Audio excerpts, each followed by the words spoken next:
Hello, this is the Insane Gentleman Gamer Phoenix, coming to you from Roenberg and driving at Soviet terror, the T-34. Now, a couple of things to notice about these replays. I will tend to give a running commentary about what's happening on screen, if I'm not drifting out into some story of some battle long ago, but I will also, since I've been around the block a few times, I will try and give a bit of noob-friendly advice, such as, in this case, you'll see later in the battle, how the 57mm is actually a better gun on the T-34 than the 76mm is. But the T-34, in general, is a nice medium tank. It's got some decent speed, decent armor, and a pretty fantastic gun on it. So I'm taking it to the zero line to stave off any flankers that might show up, and also to kind of rush ahead and see if I can get some early spots on the enemy team. So most of my team decides to go to town, and they decide to go hang out at the usual heavy brawling spots on the lanes of Ruinberg itself, while I come around and sneak between the buildings to get some cheeky spots and flanks in. Now notice I'm weaving between the buildings, one to where I'm not spotted by anything that might be coming up through the middle, and two to where anything that starts shooting at me, I will have cover that I can duck into pretty quickly. Now keep in mind there are some tanks that like to stay J0 and K0, tank destroyers mainly, sometimes artillery, and shoot tanks that are coming through here. When suddenly a BT-7 arty scout appears. So I swing the gun around, I get a lock on him, and I start firing on him with this 57. And this is one of the main differences of the 57, is the rate of fire. So combine that rate of fire with the decent penetration and the pretty damn good accuracy, and you have a gun that gets better damage per minute overall than the 76mm does.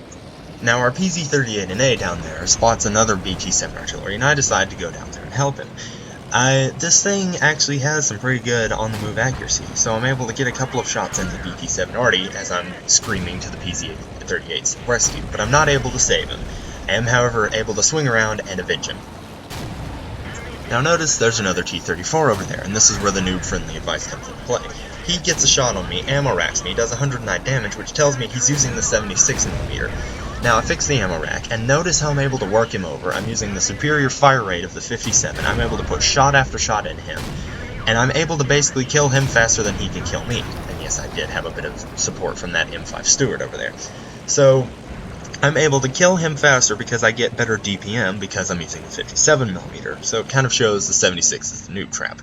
And yes, I'm kind of talking over my shame as I take advantage of an AFK M4 and just send some shots downrange and take him out.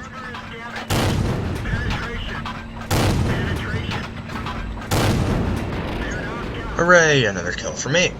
So I decide to head up, and if you'll notice I can get some sneaky shots on the rear of that Type 95 as he's engaged with a few other tanks. And I sneak around this corner, and somehow manage to get a lucky snapshot off. Lucky snapshot off, killing the Type 95, so sorry whoever I stole that from. So I then decide I'm just going to go whole hog, going up this way, using that mound as cover, and try and engage this OI experimental.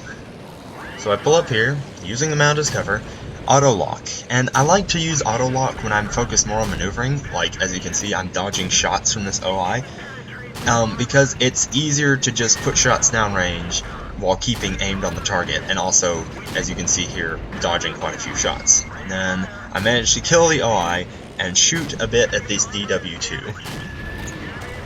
Artillery manages to finish him off, and so I decide to push forward, and at this point there's only a KV-1 left on the enemy team. Now I've had a pretty damn good game so far. I have 5 kills, but like an idiot that I am, I left the remove speed governor on for too long, so my engine is knocked out. So it's basically me versus this KV-1 who knows I'm here and is coming around. Now, my engine's locked out, which means I don't have the maneuverability to flank this guy, and he knows I'm here, so I don't have the element of surprise against him. So I'm kind of screwed, if you can tell. I managed to put a couple more shots into him, light him on fire once, which that's going to be important here. He kills me, I hit him again, light him on fire again, and boom, there goes the KV-1. So happy ending after all. I managed to get Top Gun and High Caliber out of that match, plus a Mastery Badge Ace Tanker, Eye for an Eye, and Arsonist. Top experience. I would say that was a pretty decent game. Link is in the description if you want to download and view the replay yourself. Now this next video I tentatively entitled How to Scout 101, and it involves the map that you might know as Camping Novka. Now this map has been known to degenerate into two sides, sitting on either side of the field, just firing at each other whenever somebody is spotted, completely decimating said person. Now, some people like to go to the hill and like to rush the hill and try and flank around that way, but there is an easier way to do this. Notice how I'm going down towards the small coast over here, and I'm just rushing forward. I'm just going as fast as I can, remove speed governor off, just bombs away, whole hog, what have you.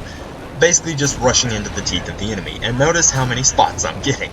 So I'm able to light up the scout that's in the middle of the bushes. I duck down here into the cover of the terrain right here, and I can pop up in this cheeky little spot, so I can keep spotting the enemy team and just let my team work them over. And also, here I am using the auto-aim thing again, where I'm focusing more on my maneuvering, and watching the enemy shots go whizzing over my turret as I'm lighting up the enemy, and I'm making sure that everyone gets damage on the enemy team.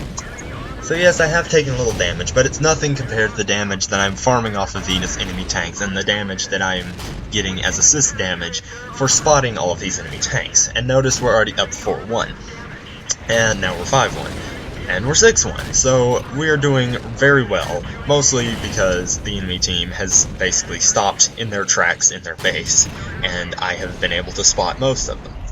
Now here, most of the enemy tanks are dead, so I decide to back up and move around this little hillock, so where I can get on the very far side on the one line of the enemy spawn, and hopefully pop up using the cover of these bushes up here, and getting a few more spots and a bit more damage on the enemies that way.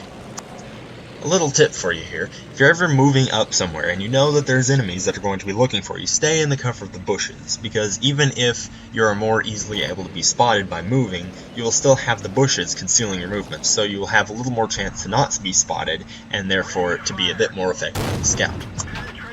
So I see this T-67, and I'm trying to put a few shots into him. Now keep an eye on him, he's going to be pretty important later. But I'm trying to move up because I know most of the enemy team are probably in that little junction around the lake, and I'm going to use this rock up here as cover if I can get to said rock. Now notice I'm trying to use the bushes a bit more, and I've turned off my speed governor because I learned from that last game, and suddenly two more tanks appear. Now this PZ-1, who I think is fail platooned with the BC-7, has basically no hope of killing me, so I basically put my shots into him. But they've done enough damage that I'm able to be spotted by the T-67, who tracks me and then ends up putting the killing blow on me. But I've done my job, we are 10-3, and we do end up winning this game. And with that, I get a Mastery Badge Ace Tanker and a Spotter Medal, along with a High Caliber Medal, somehow. And I had a pretty good game, pretty good team. I came out of that with a grand total of 1,254 spotting damage, so with that, I will bid you adieu, take care, and be true to yourselves.